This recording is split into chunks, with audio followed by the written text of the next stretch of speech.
Hey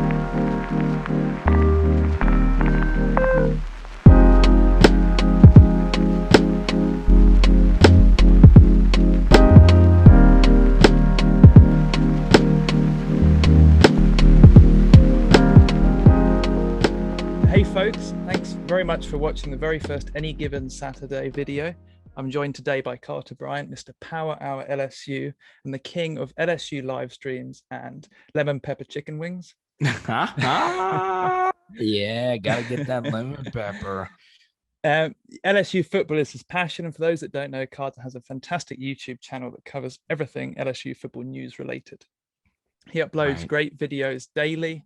It discusses all roster and recruiting news, does frequent film studies, and holds live streams every week, Tuesdays and Saturdays.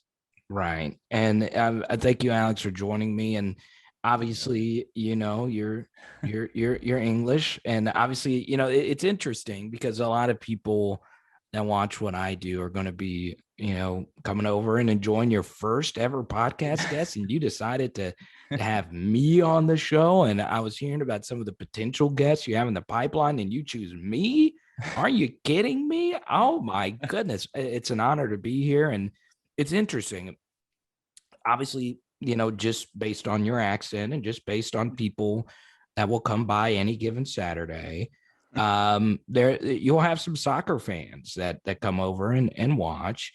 And the first thing I'll say, and you know, this is the beginning of the episode, and they're probably on the fence. Am I going to listen to Alex and Chubby Bruno Mars talk about college football on here? And look, I want to first say this: if you are a soccer fan and this is your first time watching a college football podcast, and I'm sure most of your friends are more of a soccer fan. Am I right about that, Alex? Yes. So, a little bit about my background is international soccer is a passion of mine. It's one of the biggest passions of mine.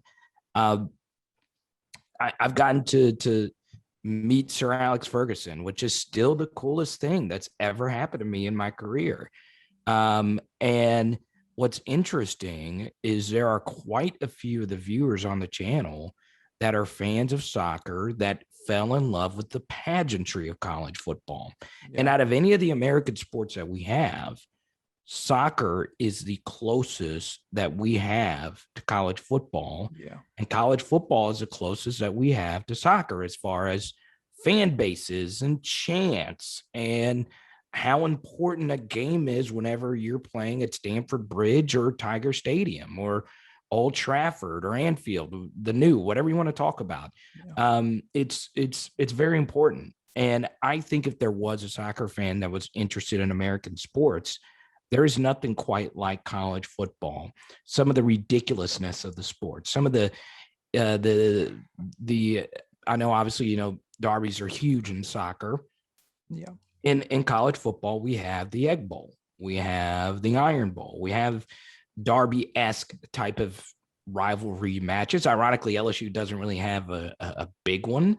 They have a few trophy matches, but you know, there is out of any American sport, nothing comes close to what English Premier League soccer than college football, and that's why those two sports have become my favorite. And it was funny, Alex, because you know I grew up, you know, big in the NBA. I was such a huge NBA guy, and I still am. I'm still a Pelicans guy. I still love Jordan and LeBron and everybody.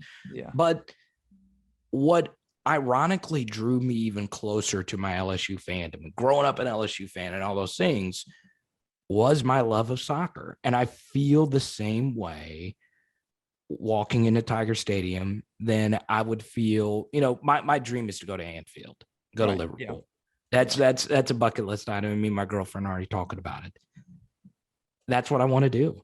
I want to see if I feel the same way walking into Anfield than I do Tiger Stadium.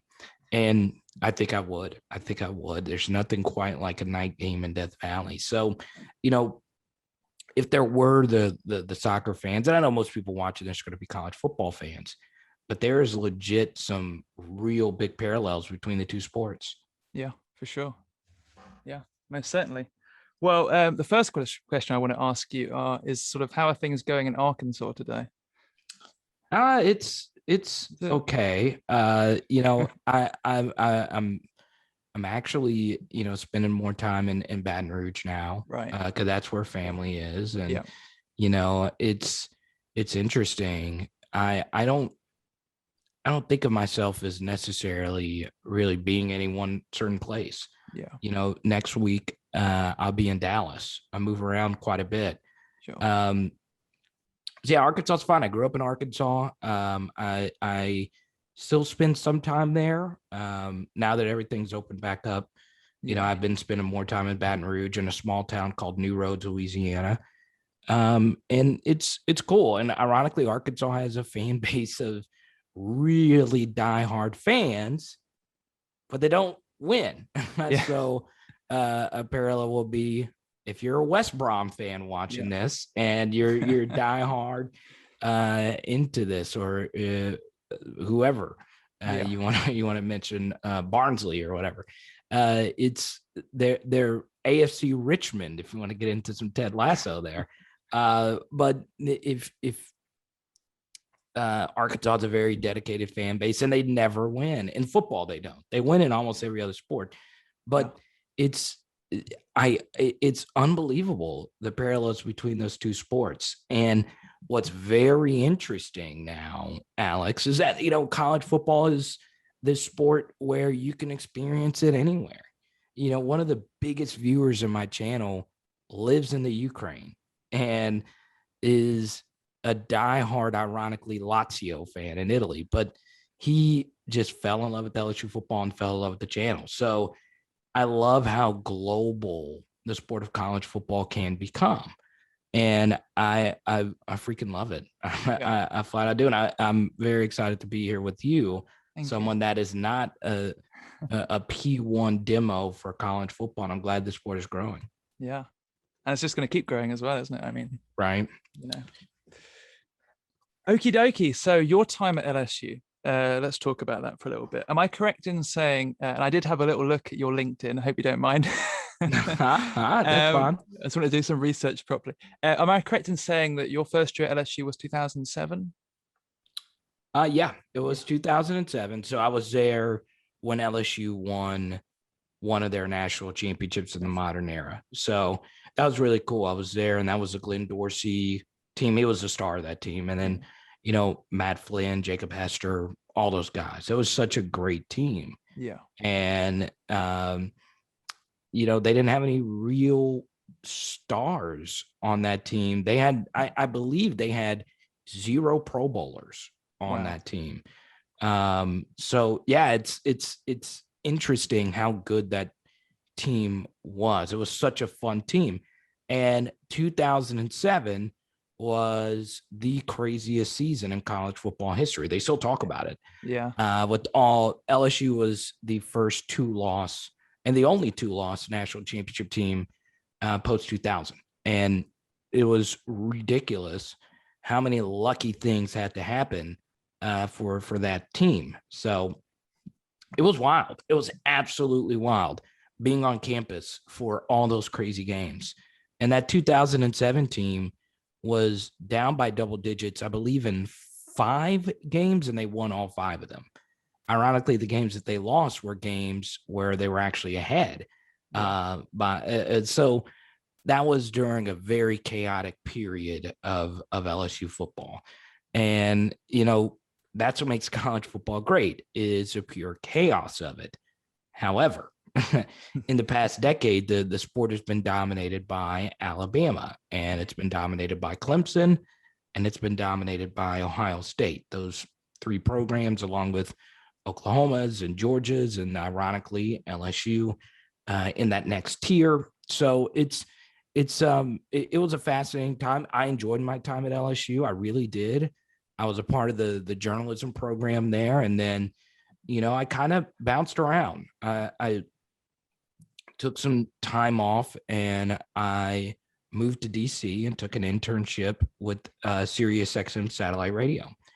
And while I was there, I got to do some very interesting things. I became a co-producer on Mike Krzyzewski, Coach K's radio show.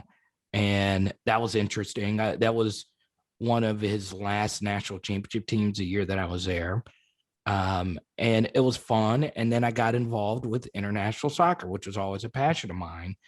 And then through that, that's how I met Sir Alex. Yeah. It was the coolest moment of my life. It still to this day, and I'm not even a Man U guy. I just thought it was so cool Yeah. meeting the Phil Jackson of the Bear Bryant, the Nick Saban of Yes. the global game. And Sir Alex is the best to me.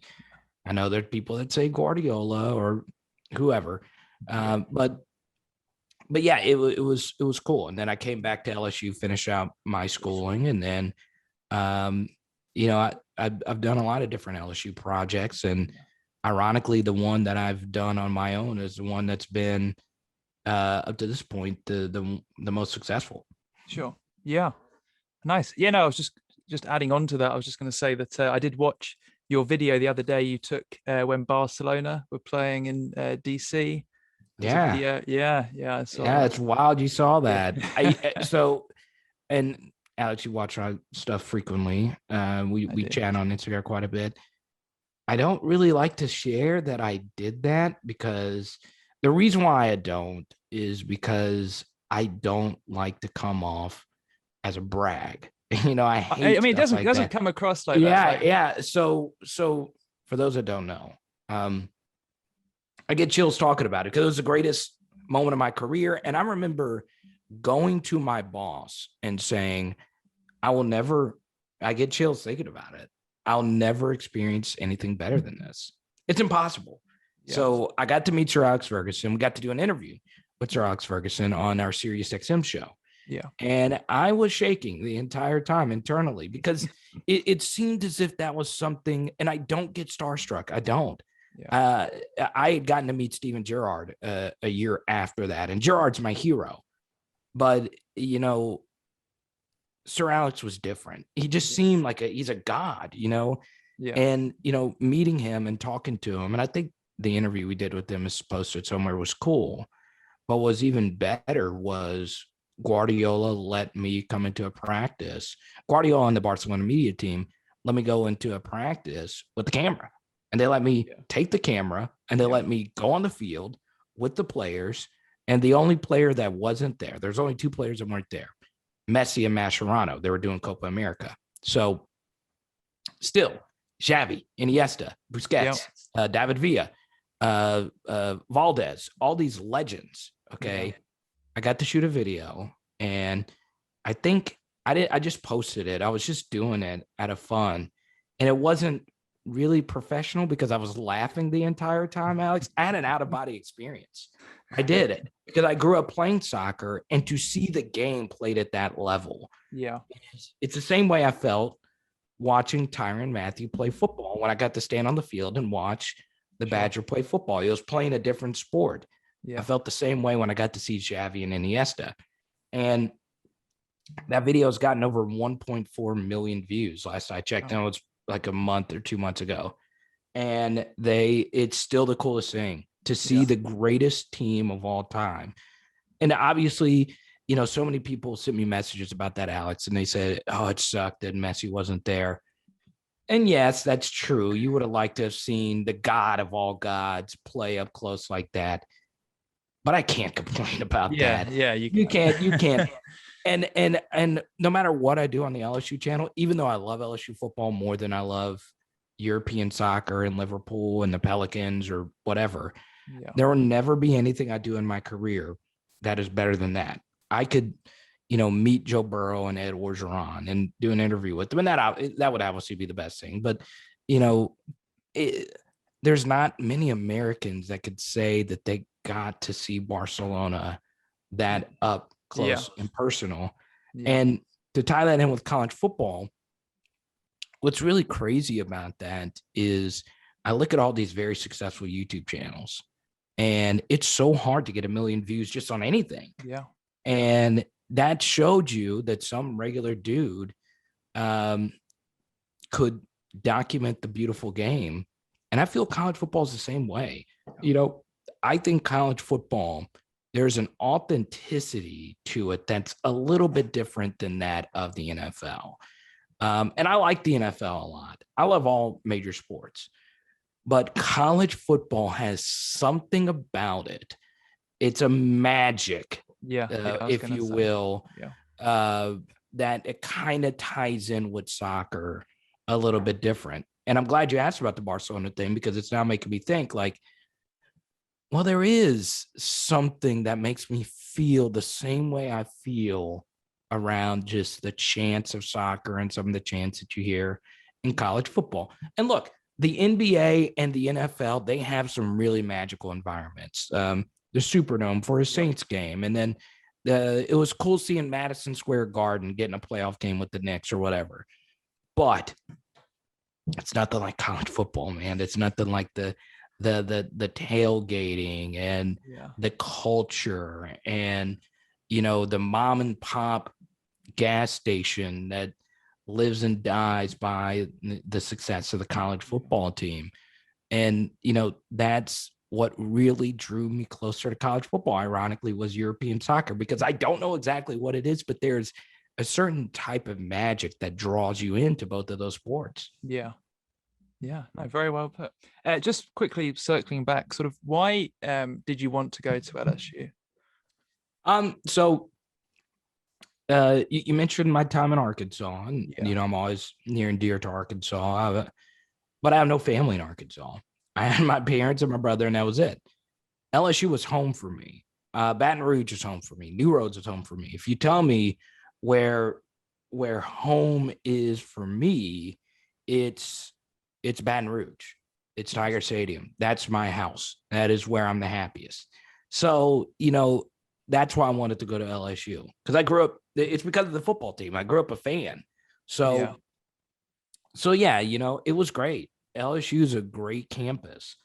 But here's something else that makes college football great, is that you have these college towns, and college towns such as Tuscaloosa, Alabama, which isn't some metropolis outside of the Alabama football team. Athens, Georgia. When you think Georgia, you think obviously from overseas Atlanta. If you're coming from England, a lot of times you fly in from Atlanta and then go yeah, for wherever else.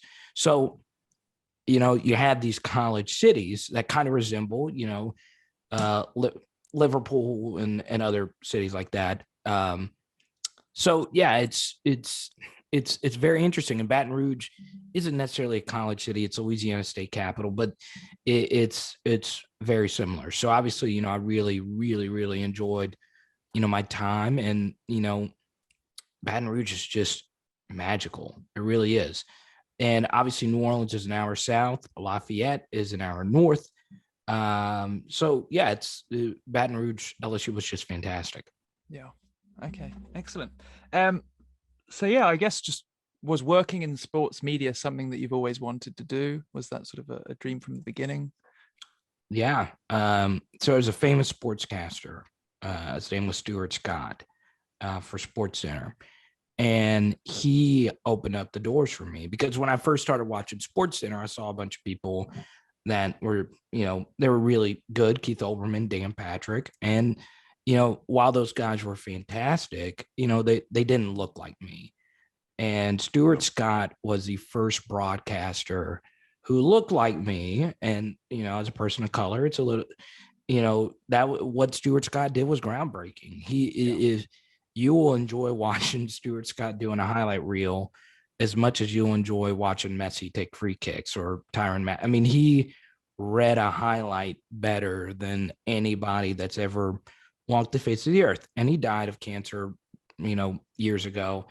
And he's the reason why I'm into it. It's him. It's because of that. Because right then and there, I was just mesmerized by, some of the sayings that he would say. And that made me want to be a sportscaster. It was him. And then obviously you have other influences like Colin Cowherd and whatnot. But no, that was it for me. So after I saw him, I was like, okay, I want to be a sportscaster. And he was just so funny. He was himself. And he faced racism. He faced, different types of people saying, read a highlight like a normal person. And Stuart Scott said, no, I'm not going to do that. I'm going to do what I do. And if ESPN wants to fire me, they can. And the fact that he did that was so big to me. And then the next thing was, he was very professional, but I started seeing, broadcasters that look like me that were just normal broadcasters that weren't as animated as Stuart Scott or whatnot. So then that motivated me as well to even go further in the field. And obviously, John Saunders, he was a Canadian broadcaster for ESPN. He had a big impact on me, and I was able to meet him as I was moving up. So yeah, those two guys were obviously the biggest influences on me, like Mike Tirico and a bunch of other people. But that's what really got me into sportscasting. Sure. Excellent. Thank you very much for that answer. What was the inspiration then behind kind of starting Power Hour LSU? Yeah, so I had done some other LSU YouTube projects. There is a really, really, really good YouTube channel with the title of Chat Sports, and they're incredible. Their vision is impeccable. A guy by the name of James Yoder started that, and he's built a network. And I started doing some videos for them, and then I just started doing my own thing because the virus slowed down some of the videos I was able to do for them. So then I just started Power Hour LSU, and honestly I just used what I had done with LSU content for the past decade. And if you looked up my name, you would see that I did LSU content for SiriusXM, covering games for them. And then I worked for Bleacher Report for 2 years, and Bleacher Report's the biggest sports site on the planet. I did some stuff for ESPN and ESPNU, and it's just been a gradual process. I was with the student radio station. I had a radio show there. I did updates for them, and content's king, and I just kept producing. And then Power Hour LSU was something that I got to generate in my own voice. And you look at the talented YouTube channels such as Chat Sports, which is big, but they're not like national. They started from nothing. And I look at some of the other people that do LSU YouTube channels, and there's obviously a lot of really good LSU YouTube channels. I said to myself, what can I do that's a little bit different? So every time I look at a play, every time I look at anything, I try to figure out what can I say about something that makes LSU football different or interesting or whatever. And I try my best to give outside the box but thought-provoking opinions. I'm a big believer in giving people the basics, but then giving them something else to think about. And I'm big into strategy. What can LSU do as far as the strategy is concerned that's better? Whether that be in recruiting, whether that be on the field, whether that be off the field or messaging or whatever. And then, I really do believe this to be true, is I feel as if you're a fan account, which I'm an LSU fan. I'm an LSU fan account. I want you to also be compelling. I want you to honestly be objective about your team. Yeah. So you're a big LSU fan. I'm a big LSU fan. Let's just take Joe Burrow, for instance, the greatest player to ever wear purple and gold. We're obviously big Joe Burrow fans, you and I. His jersey's right behind you. But objectively speaking, we can also say from a neutral viewpoint that Joe Burrow is one of the best players of all time. Yeah. So what I do on the channel is, yes, go Joe Burrow, but also explain why Joe Burrow is great. And when you hold your team to a standard, you can create an objective atmosphere while at the same time still wanting the team to do well. That's obviously very important. So if you're a Manchester United fan, Ole Gunnar Solskjaer, whatever you say his name, it's not going to be as good as Sir Alex. So as much as we want Ole Gunnar or whoever to be great, there are objective ways you can say about Manchester United what they could do to be better. Okay, Paul Pogba doesn't want to be there. Let's ship him off and get someone in that wants to be there. Even though he's super talented, he's the best player, top 5, top 10 midfielder in the world. He might not be a good fit here. It's the same thing I do with LSU football. Not everyone's going to be a good fit with the program. Yeah. And if you're honest, I understand that you're on a gambit of, people might not like that honesty. People might not like that. They just want you to tell them LSU is the greatest thing the greatest thing of all time, which to me it is. From the fan, it is. Yes. I love it. I think LSU football is the best brand in college football. I think we have Louisiana, which is, the darling of the national media. Look at Scott Van Pelt. Look at PFT. Look at all these people that say what they say about LSU football. Yeah. But we can also be objective, saying there's some things that we can do better. And that's the viewpoint of how I attack LSU content. And the most important thing is you're not always going to be right. You're not always going to, your opinion's not always going to be the right opinion. So with the comment section, I hear from different people and their different vantage points. And sometimes those opinions are negative about my content. I'm fine with it, Alex. I'm totally fine with it. And if you're open-minded, it obviously helps out a lot when it comes to growing your content, growing your brand, because guess what? LSU might not be the, great at all the times. Guess what? Sometimes you produce a bad video. Sometimes you're wrong about something. Sometimes you make a mistake. And that's the brilliance of YouTube, and that anything like that can happen. Yeah, no, definitely. Yeah, I think, and you do see this with a lot of channels, and I mean, it's kind of that balance that you want to get, I think, isn't it? Because there is the case with fandom where you are crazy, to a point of you are going to be a lot of the times be quite narrow-minded in your beliefs towards a certain team or a player, coach. But then, as you say, at the same time, one of the most important things is having that honesty with yourself. Right. And that's certainly something I think that comes across through with your videos and your LSU content. So it's certainly refreshing in comparison to other channels, whether it's covering other teams or whatever. But yeah, no, definitely. Yeah.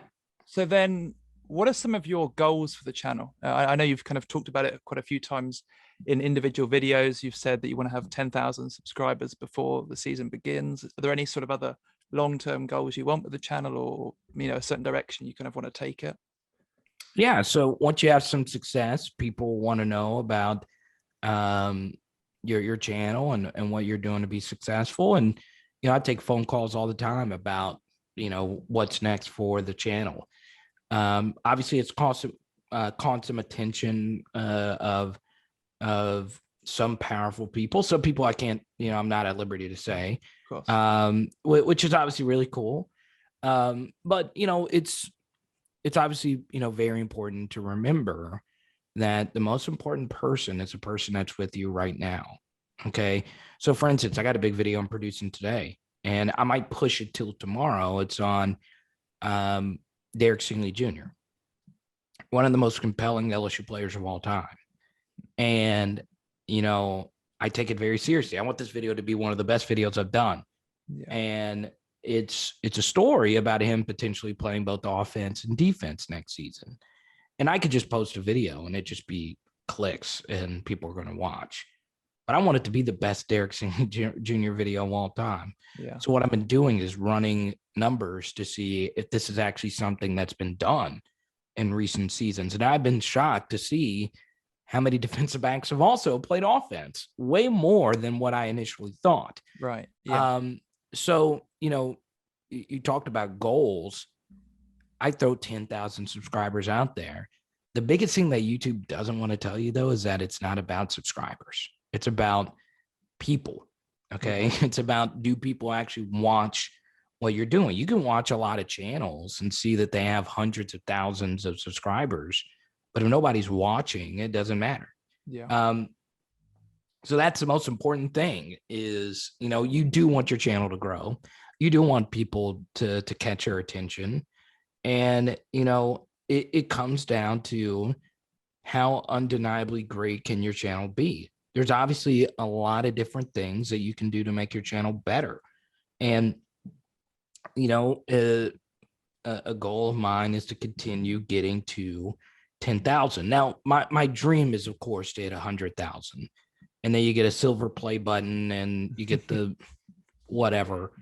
But, that's not as important as keeping people, compelled. And it's a little different as well, Alex, because now, I've gotten to meet a few of the subscribers that watch your stuff every day and how excited they are to meet you. And you realize like the impact you can have on people's lives like that. So, that's more important to me. There's not some certain number. I say let's hit 10,000. We're obviously not going to get to that but before the season begins, but you honestly never really know. Yeah, I mean, this Derek Stingley Jr. video could just take off, and yeah, and crazier things have happened, right, with certain channels or with certain videos. So yeah, and Derek is a world-class athlete. He could play any sport. Yeah, I mean, it's amazing what he can do on a football field. Yeah. But there's different challenges that comes to producing videos like that, because Derek Stingley is loved. He's from Baton Rouge. Yeah. But sometimes, you got to be honest about certain expectations for certain players. Yeah. He was very injured last season. Yeah. And ultimately, your best ability is availability. Yeah. It'll never change. And, I think back to Liverpool. We didn't have Virgil van Dijk all season, and we really missed him. Yeah. And the same thing is true with Sting. We didn't really have a healthy Sting last season. Yeah. And how you sustain and how you get past those injuries are, a big thing for your team. But that's what makes the Nick Sabans is that Nick Saban lost a wide receiver who was drafted higher than the receiver who won the Heisman Trophy for the first time in 20 plus seasons. And that's the thing. How well can you survive any type of injury? That's obviously, a different story for a different day. So, that's what I like to do. I like to ask those questions. I like those questions to be answered, because what's very interesting, Alex, is, you look at the landscape of college football media. Sometimes we don't know what exactly is happening behind the scenes. We don't know what was, take Derek Stingley, for instance. What was there some other type of injury he was dealing with?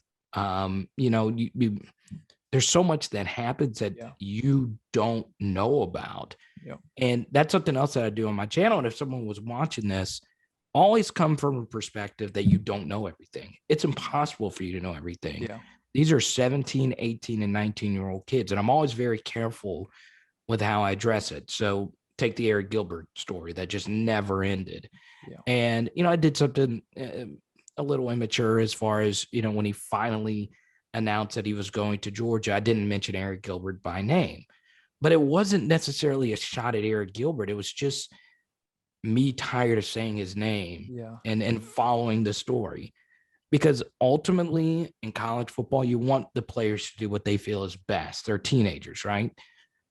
But there's also the other side of it, that your actions have consequences. Yes. So those are delicate lines you have to balance, especially with college football players, because they are so young. And that's probably the major difference between college football players and all the other major sports, is that outside of gymnastics, out of all the major sports, your prime in college football is obviously 21, 22, 23 years of age. And then after that, you move on. So it's a weird sport in that aspect. Yeah. No, thank you very much for that answer again. So let's move on to the battle for the Golden Boot, and we'll come back to Eric Gilbert a little bit later. What have been some of your favorite matches in this rivalry? Yeah, so Battle of the Golden Boot's a little bit different because, I grew up in Arkansas, so it's LSU versus Arkansas, and it's not really a rivalry. As much as it means to me, and it actually means more to Arkansas fans than LSU fans, there's been some great matchups. You go back to 2007 where they lost to Darren McFadden, and it almost cost LSU the chance for the national championship, and then they miraculously found a way back in. That's obviously the most iconic matchup between the two of them. Obviously, LSU winning the game versus Arkansas the year before was a great one, where once again they're going up against Darren McFadden, who's just freaking incredible. He was an incredible player on a not so great team. So it's very interesting, that matchup. But as far as rivalries are concerned, the Battle of the Golden Boot, it's a weird, huge trophy. And LSU's tried to make Texas A&M their rival. It's not really a thing. Yeah. I think LSU versus Florida is probably the most vitriolic. The two fan bases really hate each other. Sure. I hate Florida more than any other SEC school. Yes. And then, of course, LSU versus Alabama. It's its own little thing. But Alabama has destroyed us. Outside of 2019, they have been destroying us for quite some time, since 2012. So, those are obviously, the major rivalries. But I do love the Golden Boot. Yeah. I mean, I do think the matchups against Texas A&M, I do kind of feel like that is going to be, a modern rivalry. I mean, as an LSU fan, I absolutely hate Texas A&M. I still wake up sometimes thinking about the 7 overtime game, how annoyed I was, having to watch that. I mean, I've kind of said this before to friends. I think that game in the UK started, I want to say about 12 o'clock, maybe 1 a.m. Wow. That didn't finish until, so I was watching it, it started when it was dark outside my room. It was light by the time the game finished. It must have been something around, it was like 6 a.m. or something, I want to say. Right. It was crazy. The whole experience was crazy. Obviously, just the game kept going on and on and on. But ever since that, I've just been so angered and annoyed. Like, as soon as I see the Texas A&M colors, it just makes me want to be sick. Like, there's just something about it. And then obviously the next season, thrash them on the national championship year. Last year kind of pissed me off a little bit, just because if we had an offense, like we had a decent shot of potentially being able to actually win that game, or at least being keeping it closer than what the scoreline was. So I don't know, I think there's something about the 7 overtime game and just kind of getting reactions from other LSU fans, and just sort of the way that kind of all went down, like the fight at the end of the game as well, that people kind of talk about. Yeah. It just kind of fit like, and the way that and sort of being nice to Texas A&M for a second, like the way that they're building up that program with Jimbo, it does feel like it is going to be, whether you want to use the word rivalry, but it does kind of feel like things are moving in the direction where there's going to be a lot of kind of hatred from both fan bases. I don't know if like you feel like maybe it's a little bit different, because I'm sort of in my own little bubble, obviously being like one LSU fan in the UK, and like I've like not met any Texas A&M fans in the UK, so maybe it's a little bit different, like in the States, obviously, and where you are kind of located. But yeah, I don't know. It just kind of feels like there's going to be a lot of great kind of matchups in the future between the two programs. There's just, I don't know. It just kind of feels like that 7 overtime game just kind of lit something between both kind of fan bases. But maybe I could be completely wrong on that. I don't know. No, it did. I mean, so for those that don't know, Jimbo, I believe his nephew, got into it with an LSU coach who had Parkinson's. Okay. And you don't do that. And obviously the kid didn't know at the time that happened. And the kid was confronted by a few LSU players, including the current running back coach, Kev Falk, who is an NFL legend with the Patriots and one of the best LSU players of all time. And Kev Falk could have murdered the kid in front of everyone, but he decided not to. And the kid was a piece of crap, whatever. So, yeah, that obviously stoked the fire, but LSU, for the most part, has dominated Texas A&M since they've been in the conference. Yeah. Now, Jimbo Fisher is building something really cool at Texas A&M. They are recruiting a lot better. Their line development has been better than our line development, but that's getting better. So, yeah, Texas A&M is a real player. And what's very interesting is that Texas now has a new coach. And Steve Sarkisian.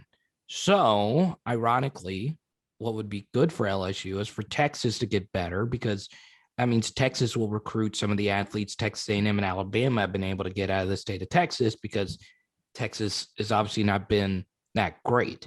So you're in a weird spot as an LSU fan, even though you don't like Texas.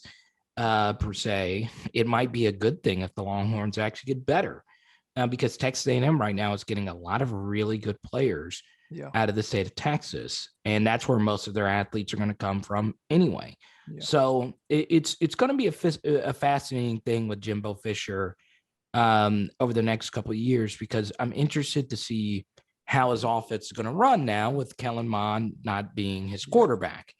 It could be better because Kellen Mond was always Kellen Mond per se. He was just good. He wasn't necessarily unfreaking believable per se. So the thing is, Alex, and this is what I always say, is that you don't want to force a rivalry. The great rivalries of our time, whether it's Alabama, Auburn, or the biggest rivalry in sports, El Clasico, Real Madrid and Barcelona, it just happens. It's not, you can't commercialize a rivalry. It's got to be authentic. It's got to be real. And LSU simply doesn't have that with Texas A&M, simply because we are not Texas A&M's rival. Texas A&M's rival is Texas, and they won't play each other every year for obvious reasons, but that's their main rival. Okay. And I'm perfectly fine with that, because a big thing to me is authenticity. You've got to be authentic in college football. That's what makes the sport so fantastic. And when you try and force a rivalry, it doesn't work. It simply doesn't. I wanted LSU and Arkansas to be Ohio State, Michigan. It's just not ever going to happen. That's what I personally want, but that's not what LSU fans want. So, you can't force something in a sport where authenticity is the most important thing. Sure. Okay. I just wanted to go back to the Golden Boot, but just quickly whilst we're talking about Texas, when do you see the LSU Texas game getting rescheduled for potentially? Obviously, like last year, it was meant to be in Baton Rouge, cancelled because of COVID. Like, do you think? I mean, I was kind of looking kind of the future schedules the other day. I mean, I don't know, maybe like. Thing is, it's hard because obviously you have to align both schedules, don't you? You can't just go, oh, LSU is, they're sort of free, like non-conference wise in 2024, because then, Texas might have, a big non-conference game in 2024. Right. But do you sort of see like potentially maybe it being something that they might have to sort of shelve for, God knows, like 9 years or something from now? Yeah, I could look that up really quickly. I don't think Texas has been rescheduled yet. I don't see that happening, Alex, if it hasn't, because guess what? LSU has Clemson on their future schedule. Yeah, they got Clemson, they got Oklahoma. We've got Florida State coming up as well. Right. I think even like 10 years time, we've got, I don't know, like Arizona State, or I don't know, someone like that. So so it's just not going to happen. Yeah. Simply because we have all our Power 5 out of conference schedules already set. So we play Clemson 25-26. We play Florida State 23-24, Oklahoma 27-28, Arizona State 29-30, and then Utah 31-32. So it'd be 33 before the Longhorns. In theory, things could change now with the 12-team playoff, and you could schedule more out of conference games. I wish it would happen. Ironically, I got to meet McConaughey at an LSU game. It was random. McConaughey's been in Tiger Stadium before, which is obviously pretty cool. He's the iconic Texas fan. So, I would like to see that game rescheduled, but it's probably never going to happen. Yeah. Unless, it's a bowl game or something, and, that's right. Or playoff or whatever. So, yeah. Okay. Are there any traditions sort of in the build up to the battle for the Golden Boot? Like sort of like the week building up, like, sort of like, does campus feel a little bit different or anything like that? No, not Arkansas. No, unfortunately. It did in 2007 because LSU was on a national championship run, but it was more so because of that, not because of the rivalry. Yeah. Yes, you do get up for the Golden Boot. Yes, it does mean more to people in Arkansas. It just never caught wind to the point where rivalries are normally played the last regular season game of the year. Arkansas is no longer the last regular season game for LSU. So that sucks, but changes happen, and that's what happened with that one. So, I get this question a lot. LSU with the rival, Texas A&M's not a rival. It's just not. They're just not. And can they be? Yeah, they can be. But until A&M starts playing Texas again, it's always going to be. Sure. The question's always going to be not will LSU and A&M be a rival?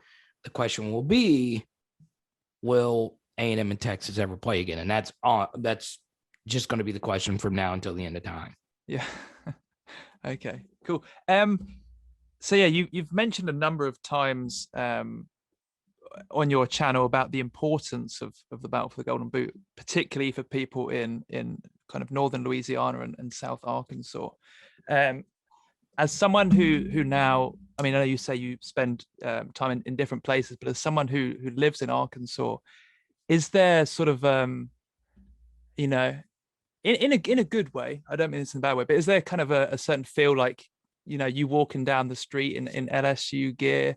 Is there sort of, would a neighbor maybe be kind of, sort of make a joke, or is there sort of maybe just sort of go, if you can, sort of more in depth about, say the importance for people in those two regions of the game? It's you do get some nasty looks. So, once again, since everything's open back up, I do spend a lot of time in Baton Rouge now because that's where my family is. Yeah. So I'm not around Arkansas fans as much. Yeah. So I think for me, you do get some nasty looks. Obviously, if you in an Arkansas region, you wearing LSU colors.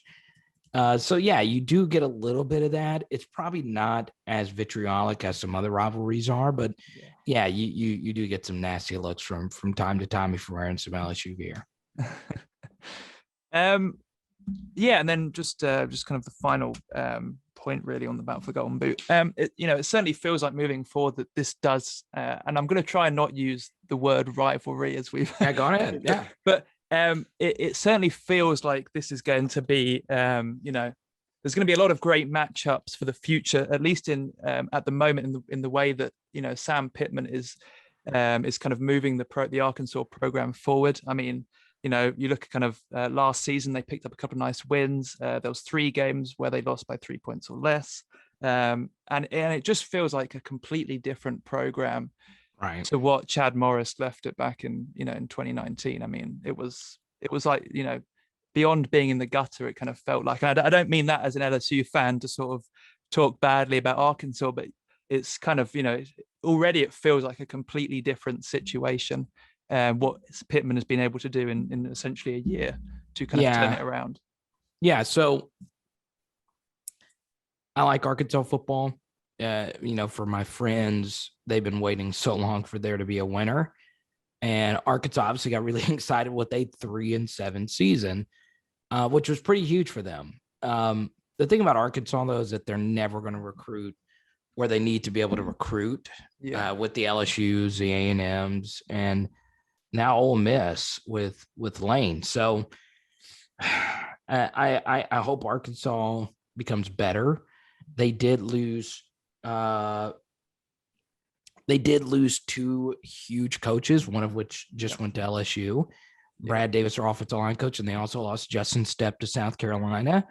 Both of those coaches justifiably are from the areas that they coached, where they're coaching now. So so it made sense for them, to move closer to family and whatnot.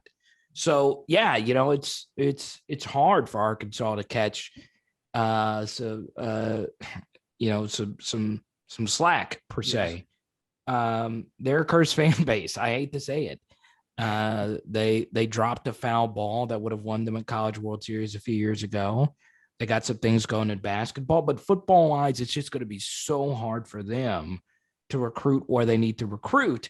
But for this next season, they did retain their offensive and defensive coordinator, and Sam Pittman's just a really good coach. He's really talented. He's very affable. He really likes where he is. So So yeah, I think Arkansas football can make some noise.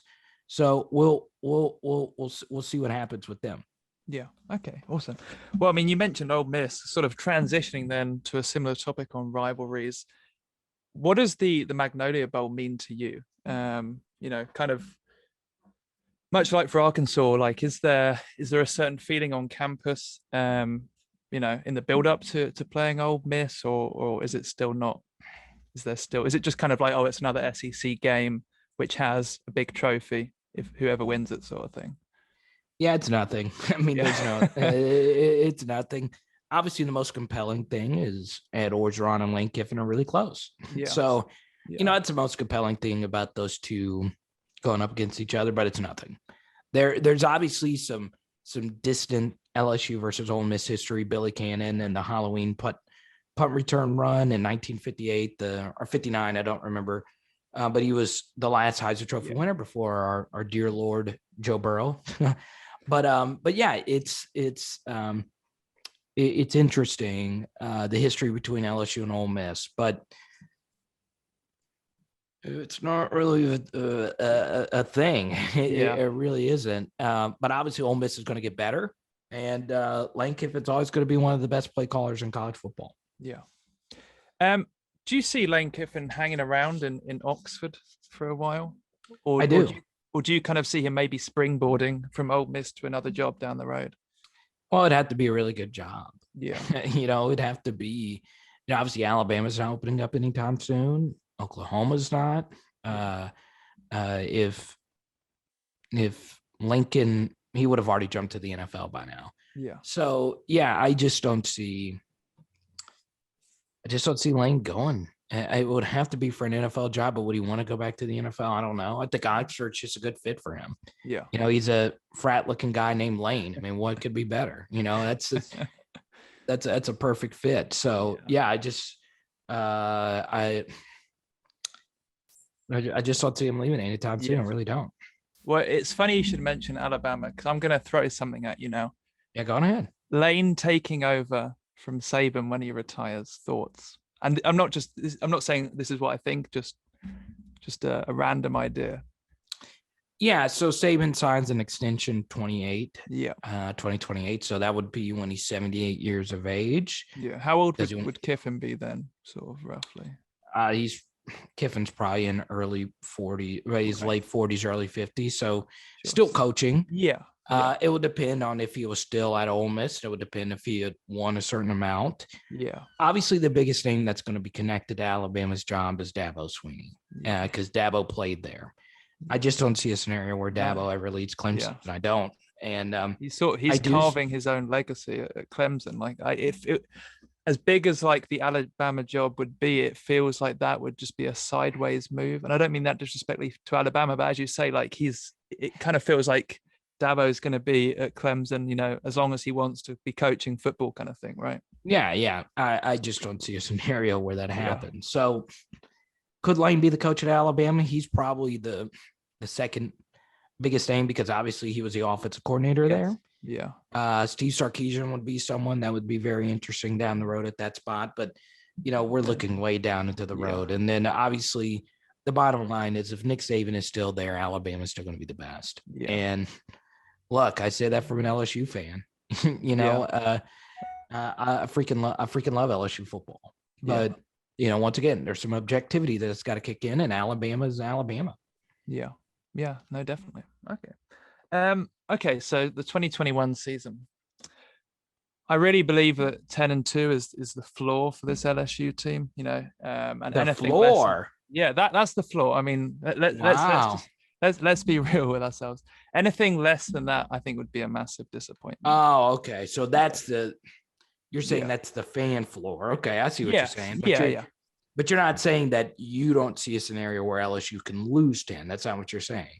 Oh, no. I don't see a scenario where they lose any more than 2 games. Yes. Okay. Yeah. All right. So, yeah, And just to add on to that real quick. Yeah, go ahead. Yeah. And I'm not trying to sort of discount. I mean, there's going to be some really tough games. You can make the case that, every week in the SEC, obviously with the road trip to UCLA, I mean, that's going to be a tough game. But, you look at kind of, the talent, the experience, the revamped coaching staff. There certainly feels like there's a kind of a fresh sense of motivation. There feels like a kind of a new culture has been established, or kind of been built on, at least.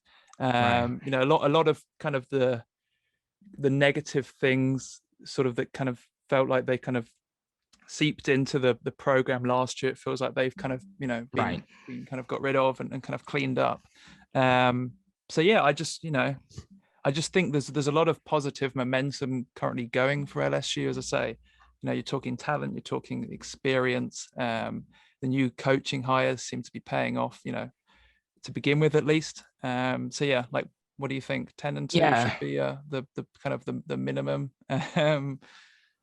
of what the team can accomplish. Okay, so let's draw back in the EPL. Okay, let's talk about the English Premier League for a second. Okay, and it's going to make sense in just a second. Sure. So the EPL, what makes it very fascinating is that, each and every game matters for the outcome of your season. You get 3 points for a win, 1 point for a draw. But what's interesting about the EPL and every other major sports league is that you can still win the league with losing to a certain opponent. Okay, so take Chelsea, for instance. They could lose both games to West Brom and still win the league. The SEC in college football is not like that. What makes college football so spectacular is that each and every week matters, okay? And what makes it even better is that sometimes it's not just about you. It's about how strong is the rest of your conference. Yeah. And what makes 10-2 really tough for LSU is that the rest of the SEC has gotten significantly better just in the last 2 seasons. And we tend to discount that, but it's true. And what's going to change for LSU moving forward is that Mississippi State got better last season. They weren't that good, but they got better. Yeah. Ole Miss got significantly better. Arkansas got significantly better. So those 3 teams used to be automatic wins on the schedule, whereas now they're not. Where it used to be LSU probably had a 95% chance of winning those games. It's probably closer now to like 70, 80% winning those matchups. 70%. Yeah. So when you factor in college football, a lot of it comes down to luck. A lot of it comes down to the bounce of a ball. It's an oblong-shaped ball that can make very weird bounces. Sometimes it just comes down to that, whether or not you're going to win a game. And the thing that's changed from 2019 to now is that in 2019, the last time we played a full season, the bottom half of the SEC was just so bad. Yeah. Arkansas was putrid. Ole Miss was putrid. Mississippi State was bad. Vanderbilt. Yeah. Now all these bottom teams are on an upward trajectory. They got better. They put more resources into their coaching staff. They hired some really smart offensive geniuses. And we saw that last season with Missouri getting Eli Drinkowitz. He was an issue. He outcoached us really bad. Oh, yeah. And that's the biggest change, is that and this is something that we do as college football fans, is that we focus in on just our team. And we're just so dead set on our team. And in every other sport, that's fine, because you can only control what you can control. And that is true. But in every other sport compared to college football, so much of what you do comes down to how good your opponent is. Yeah. And that's the big difference whenever we're discussing potential wins and losses. So can LSU go 10-2? Yes. Should they go 10-2? Yeah, they should, with all the experience and the resources and the coaching and all of that. We should be 10-2 minimum every season. But the reality is a little bit different in that I might think they go 10-2, but there's obviously a lot of variance. There's more variance that's going to go into every season because Ole Miss is better, Arkansas is better, and all these different teams. So I hope we go 10-2. That would be fantastic. A few years from now, 10-2 is going to get you into a playoff, which is obviously cool, even though I don't agree with an expanded playoff too much. But yeah, so that's the key thing. If you're an Yeah. LSU fan watching this today, is that it's not so much what we did, because I did like the changes we made in our coaching staff. It's how much better this SEC schedule's become. Yeah. Oh yeah, no, definitely. I mean, I think, when I came up with 10-2, I was definitely factoring in, there's going to be some really gritty, tough wins in that. I mean, Right. you look, you're going on the road. They're playing at Kentucky. I think that's sort of in the mid part of the schedule. That's going to be a really tough game. That Right. they're building. I think they're building quite a good program there. Yeah. They certainly seem to be on the rise. Obviously, we're going to be at Ole Miss this year as well, which is going to be. That's probably just going to be another shootout as it was last season. Yeah. I think that one of the kind of the biggest kind of what ifs at the moment is kind of really going to be what's UCLA going to look like in week one. Like a lot of you go in a lot of LSU message boards, and there seems to be quite a varying degree of kind of what people think the outcome's going to be of that game. You've got some people saying that LSU are going to win by like a minimum of, they're going to win by like 3 touchdowns. Other people are like, oh, it's going to be a gritty one. Chip Kelly, is kind of turning that program around. I think that is going to be close. Certainly, obviously, UCLA would have played the week before against Hawaii, so they would have, been able to kind of tune themselves up a little bit and, probably iron out some early mistakes potentially. So, yeah, I just think expectations, and it just feels like there's a lot more positivity just surrounding the LSU football program going into the season. There was a lot of unknowns last year, and I mean that beyond just COVID, because I mean COVID affected every university. You can't use that as an excuse. But obviously, with how many players had been lost from the national championship run and other things, it just feels like there's a lot more stability currently. That's sort of what I factored into coming up with a potential 10-2 season. Yeah, I like that, man. I like the positivity around that, and I hope you're right.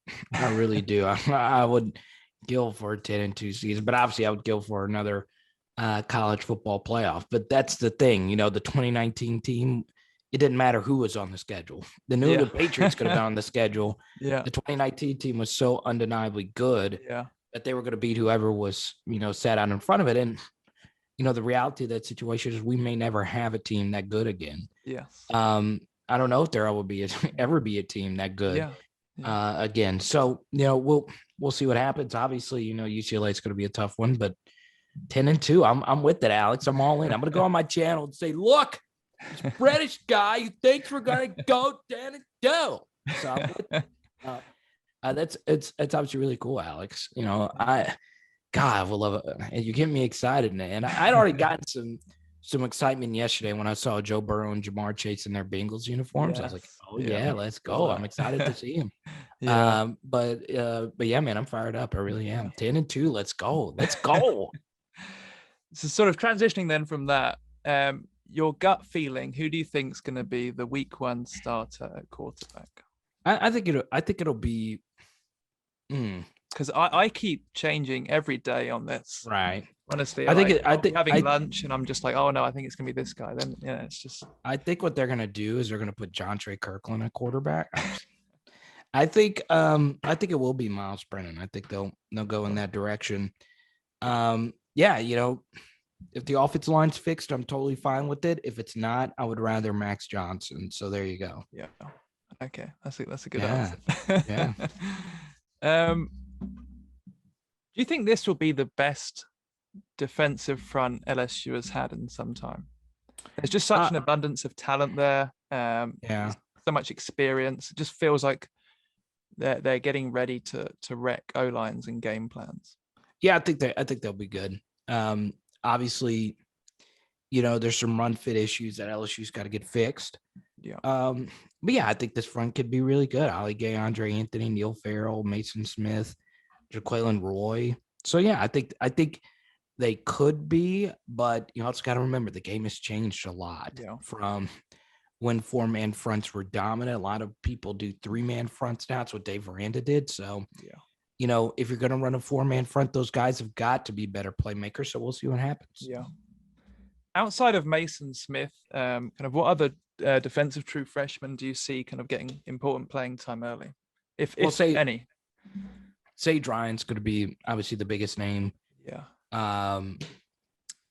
You also factor in Derek Davis Jr., who was there for spring ball. That's what I was going to say, yeah. I think Matthew Langlois will get some special teams snaps, not quite defensive snaps just yet. I think Derek Davis will get some special teams reps as well. But yeah, Sage Ryan is obviously going to be the biggest name as far as those guys are concerned. Yeah. Do you think, I mean, it's hard to know, obviously not watching practice every day, but do you think Derek Davis is maybe a little bit ahead of Sage Ryan?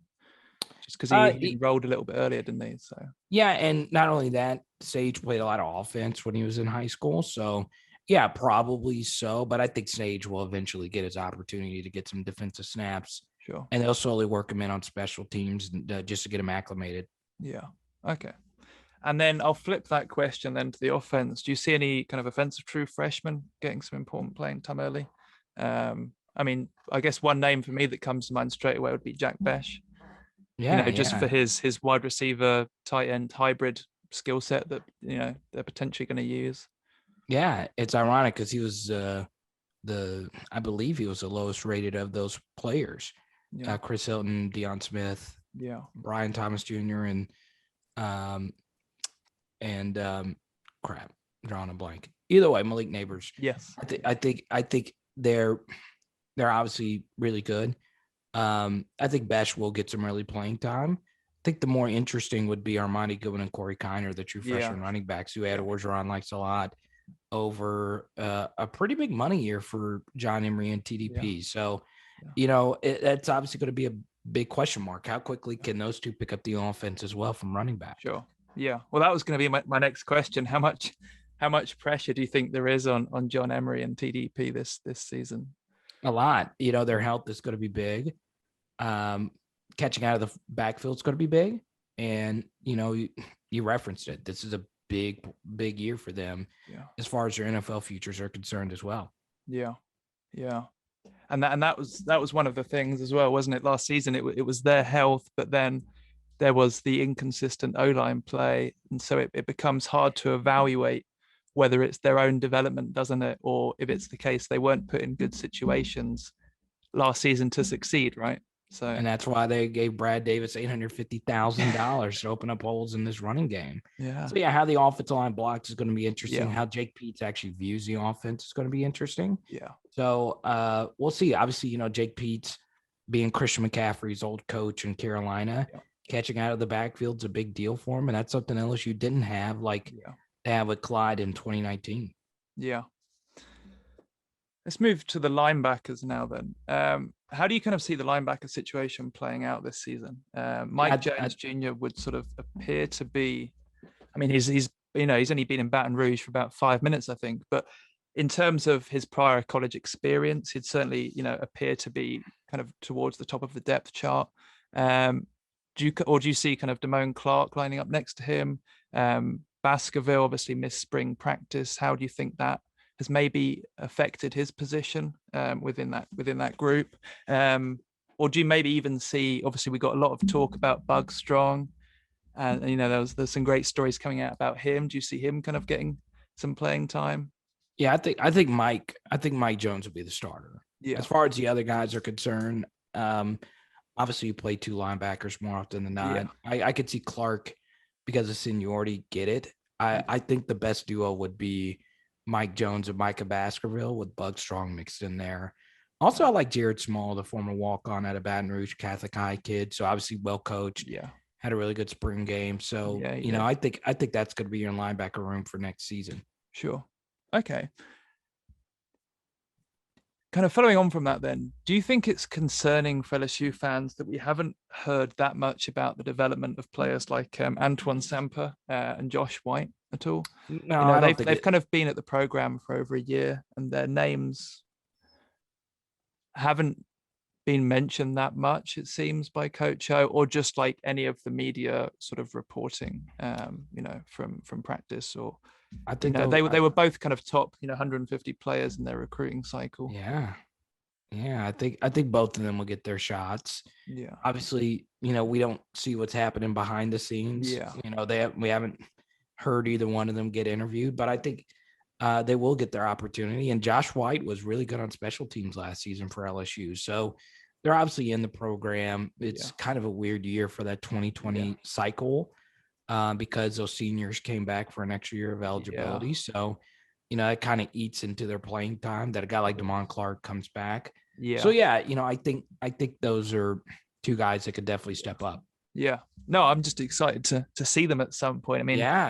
it was they're obviously important players from that recruiting cycle. So okay, sort of just moving on to sort of some more general LSU questions and topics. I What's got the a few more loudest? minutes. Sure. What's the loudest LSU game that you've attended? Yeah, 07.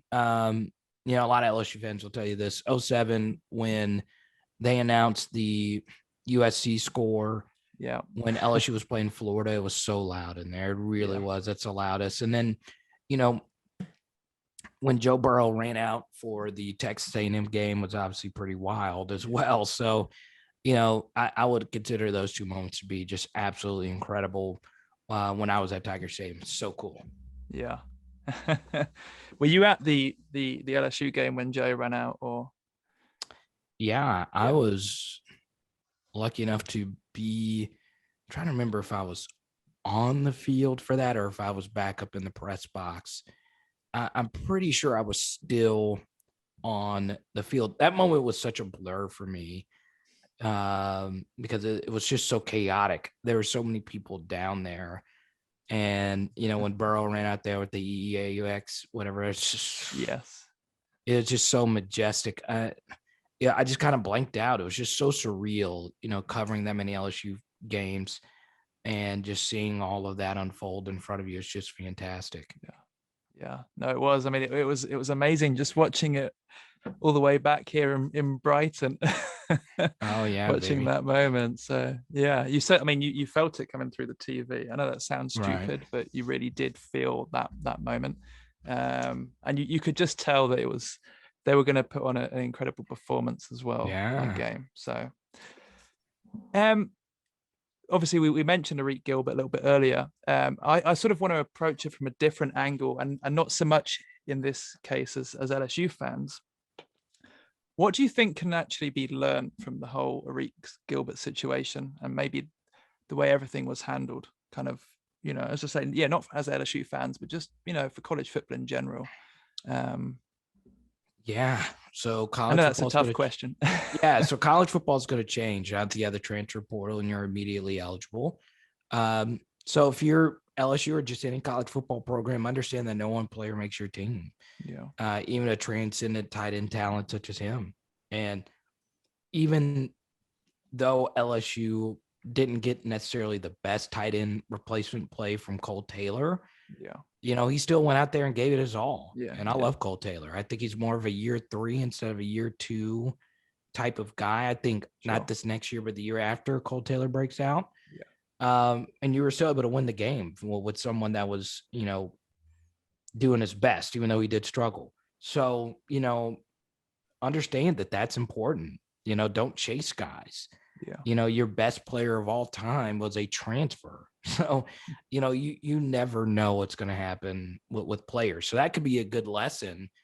Don't chase someone that especially already committed to another school that you play every season in Florida. Now he's at Georgia. It's just not worth it. In the grand scheme of things, it's not worth it. Sure. Okay. We talked very quickly about the college football playoff expansion going to a 12-team format. You said you didn't like the idea of it. I also don't. Is there anything just you want to say more on that topic or? Yeah. So the reason why I don't want expansion is I'm fine with expanding the 6 teams. But college football, what makes it so great is each and every game is of such immense importance.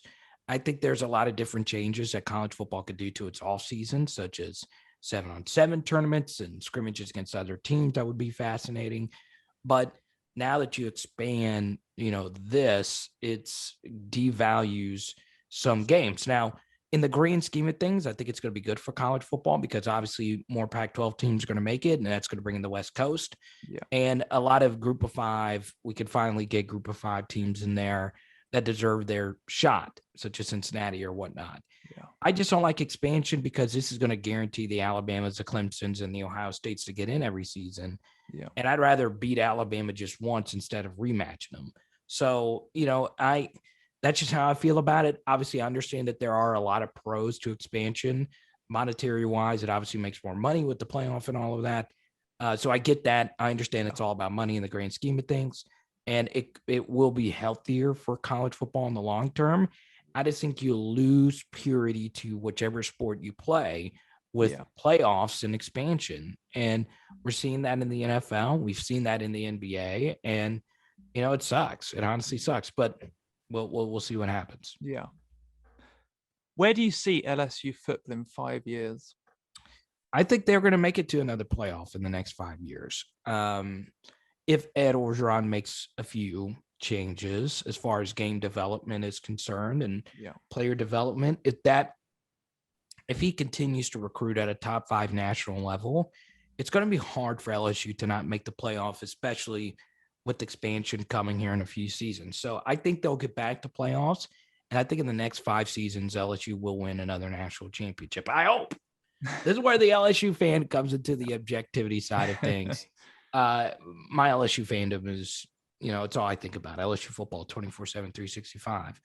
And, I might venture off into different content streams and whatnot. And I think LSU football is going to be great. I do. I think if Ed Orgeron works on a few game management things, we'll see LSU back in a college football playoff in the next 5 years. Yeah. Okay. Well, I've just got two more I for you. Go on ahead. I got to use the bathroom really bad, and I got another call. Sure. Okay. And this is a really random one. What's your go-to drink on game days? Oh, good question, man. I got too toasty at the national championship game. I'm not gonna lie. I got way too litty. I started getting just nuts. And I never allow myself to get to that point. So, I normally just take it easy. I take, if I want to get a little buzz going, I'll drink some light vodka drink or whatever. Or I'll drink I love Mick Lime Ultra. I know it's weird. But yeah, I don't like to get too toasty. If you really love football, you shouldn't. But yeah, that's my drink of choice. Yeah. And then the last question: are you thinking of heading to Pasadena for the UCLA game? So that's a great question, man. I was able to cover a Rose Bowl 2 seasons ago, so I got to go to the game.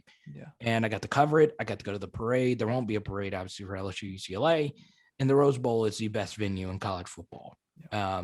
Objectively speaking. Now, Tiger Stadium's my number one. The Rose Bowl's the best. So if you're an LSU fan, now that they announced that everything's going to be open back up and you feel comfortable traveling, you should go. Yeah. You should go. It's awesome. It's absolutely incredible. I'm not going, but it would be fantastic. And the game starts at around 6. So you're going to get the pageantry and all that good stuff with it. So you're going to get to see the California skyline. And in fact, the next call I'm going on is with someone from Pasadena, and he's a big college football writer as well. And his name's Aaron Torres, who's one of my best friends. And he talks about it all the time, how beautiful it is. So yeah, I highly recommend making this a trip. It's obviously going to be an expensive trip. You're going to have to rent a car and do whatever you have to do to get there, but it's worth it. I guarantee you it's worth it. It's such, especially if you're older. I know you're a little bit younger, Alex, and I am too. But if you're in your 40s or 50s, it's definitely worth going to see the Tigers, an iconic brand in the most iconic stadium the sport has ever produced. Yeah, definitely. Well, I'm making plans to go to that game. So go, dude. It's worth. Have you ever been in Tiger Stadium? I haven't yet. No, I haven't yet. I know. I know it's kind of blasphemy. Like my potential first LSU game would actually not be at Tiger Stadium, but at the same time, how rare it is to see LSU at the Rose Bowl. I'm kind of, you know what I mean? It's that's like such a unique opportunity in its own right. Yeah. Yeah, so yeah, I'm planning a trip to go at the moment. I'm just hoping that soon, like, folks from the UK will be allowed to come into America with the borders and how everything's working with Yeah. COVID. Yeah. So yeah. Yeah. Well, dude, go for it, man. Why not? Yeah. I know. I'm But only a yeah. college student. Why not, right? Yeah, go for it, man. You can always go to Tiger Stadium, but the Rose Bowl really is iconic. Yeah. And that would be incredible for your first Yeah. LSU experience. Well, Yeah. Oh no, definitely. Well, okay, well, you've got to go in a sec. So I just want to say thank you so much for joining me yeah, today. no, this was It's been really great. awesome. Yeah, it's been amazing just hearing your thoughts and just talking about a whole bunch of these topics. Is there anything else you want to say about your channel or anything else that you're doing, just quickly? Yeah, Power Hour LSU. That's all I got to type in YouTube. And sure. And I'll my put the Twitter, links in the description for this video as well. So at Carter the Power. And I heard, I won't say the names of some of the upcoming guests that you have coming up potentially, but I'm honored to be the first ever episode of your thing. And I'm open-minded. I freaking love. I would do anything to go to England, to be even in Brighton. That is so freaking cool that you're there. And it's funny, for weeks I've been talking about putting together an LSU backdrop because I got all these Joe Burrow helmets and I got all these things that friends and family and viewers of the channel that have sent me, and I have nothing in my backdrop. I have this boring backdrop, and then we see you here. You got the cactus, got the Anthony Jennings, Russell Shepard, Jeray Jenkins jersey back there. You got the pennant, the lights, the eye of the tiger. You even got the branding right here, and you got a better webcam, a professional microphone. You're set. I got to watch out for you. You're going to be taking all my viewers. Alex will be taking it. But, Power Hour LSU, we're just a community of LSU football fans that love the sport dearly. And I appreciate your time, man. I appreciate you thinking of me doing this. Thank you very much. And yeah, I just want to say, I mean, there is such a nice community. It seems like you're building at Power Hour LSU. So yeah, man. Well, I appreciate you, Alex. And as always, reach out if you ever need anything, and we'll be talking soon, hopefully again on this channel. Thank you, man. Yeah, thank you so much. Thank you so much. Yeah, man. And one more thing. You'll never walk alone. Let's go, Liverpool. Let's go, Reds. Virgil's coming back healthy. We're coming back. We're going to win the treble. We got Champions League. We're going for it. Let's go. I'm kidding. But Alex, thanks again for your time. I appreciate it. No worries at all. Thank you so much. Thank you, Carl. Peace. Take care. See you later. See you, man.